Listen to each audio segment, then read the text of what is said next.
जय माता दी भक्तों। 9 दिन व्रत और उपवास के बाद कन्या पूजन के बाद आता है हमारा पारण। तो पारण करने में हमें जल्दबाजी नहीं करना चाहिए। पूरे विधि विधान के साथ जैसे हम पूजा, कन्या पूजा और हर एक रीति रिवाज के साथ माता को प्रसन्न करते हैं, माता की पूजा आराधना करते हैं, उसी के साथ हमें पारण का भी विधि विधान के साथ पारण यानी कि व्रत को खोलना चाहिए। देखेंगे व्रत कब खोलना है, किस दिन खोलना है, क्या खाकर खोलना है और किस विधि के साथ आपको व्रत खोलना है, सभी चीज़ों को आप इस वीडियो में देखने वाले हैं। इसलिए जैसे बहुत ही ज़रूरी था पूजा करना, कन्या खिलाना हर एक विधि के साथ, भगवान की, माता की, माँ भगवती की पूजा आराधना करना, उसी तरीके से पारणा का समय व्रत खोलना का भी विधि विधान के साथ हमें अवश्य करना चाहिए। 9 दिन के नवरात्रि के बाद कन्या पूजन करवाते हैं और कन्या पूजन के बिना 9 दिन का जो नवरात्रि है वो बिल्कुल भी पूरा नहीं माना जाता है। 9 दिन के बाद हम नौकन्या खिलाते हैं और फिर उनकी सेवा करते हैं और फिर जो प्रसाद रहता है उसे हम भी ग्रहण करते हैं और अपना व्रत खोलते हैं। लेकिन व्रत खोलने के कुछ विधि विधान, कुछ उसका समय और कुछ बातों का हमें अवश्य ध्यान देना चाहिए। तो चलिए जान लेते हैं कि हमें व्रत कब खोलना है यानी कि पारणा कब करना है। बहुत लोग अष्टमी के दिन कन्या खिला के अपना व्रत खोलते हैं, बहुत दिन नवमी के दिन कन्या खिलाते हैं और शाम को अपना व्रत खोलते हैं, और बहुत लोग नवमी के समाप्ति और दशमी का प्रारंभ होते हुए व्रत खोला जाता है और ये सबसे उचित और मान्य और फलित होता है।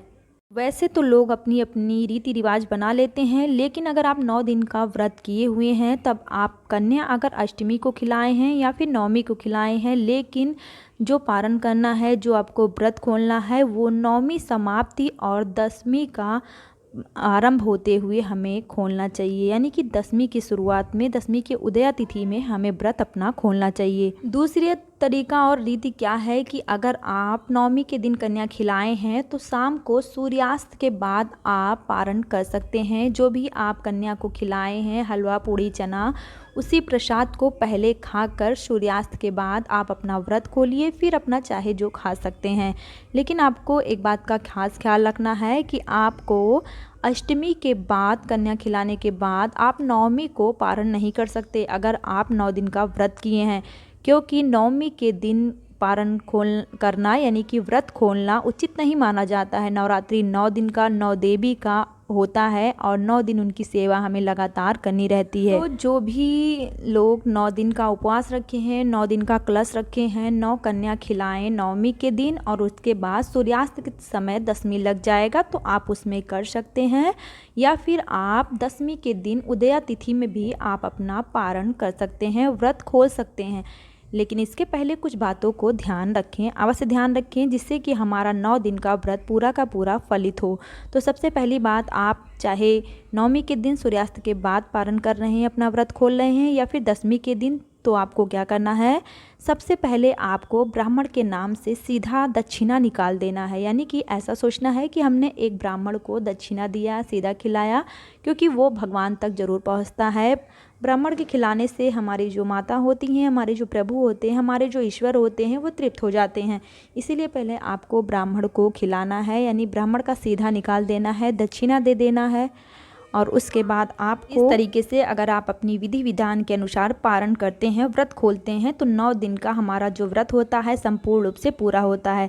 एक बार मैं फिर आपको लगातार बता देना चाहती हूँ कि जब भी आप अपना व्रत खोलें तब आपको क्या करना है, चाहे नवमी के दिन सूर्यास्त के बाद खोलें और चाहे फिर दशमी के दिन, आपको ब्राह्मण के लिए दक्षिणा निकालना है, माता को भोग लगाना है और माता से फिर 9 दिन के पूजा पाठ में हुई त्रुटियों को माफ़ी मांगना है। माफ़ी मांगने के बाद जो भी आपके मन में कामना है माता से अवश्य कहना है, और उसके बाद माता का प्रसाद ग्रहण करने के बाद आप कुछ भी पारण में खा सकते हैं। याद रखिए कि आप 9 दिन का उपवास हैं तो आपको हल्का भोजन ही करना है। उसके बाद थोड़ी देर टाइम के बाद आप फिर चाहें तो कुछ खा सकते हैं। एक साथ ज़्यादा मत खाइए, क्योंकि आप 9 दिन का उपवास रखती हैं और लगातार कुछ भी ज़्यादा खा लेने से आप बीमार भी हो सकती हैं, इसलिए थोड़ा थोड़ा करके खाइए।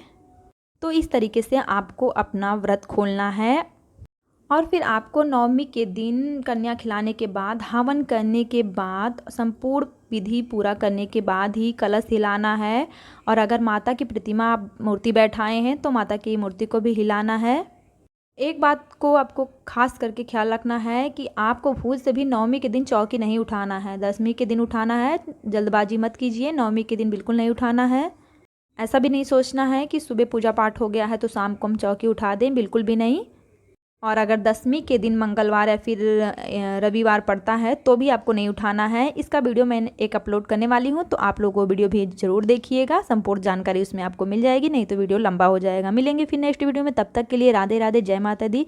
माता रानी जितने लोग भी उपवास रखे हुए हैं या नहीं भी किए हैं तो भी सभी की मनोकामना पूरी करें, सभी का गोद भरें और मेरे ऊपर भी अपनी कृपा बनाए रखें। जय माता दी।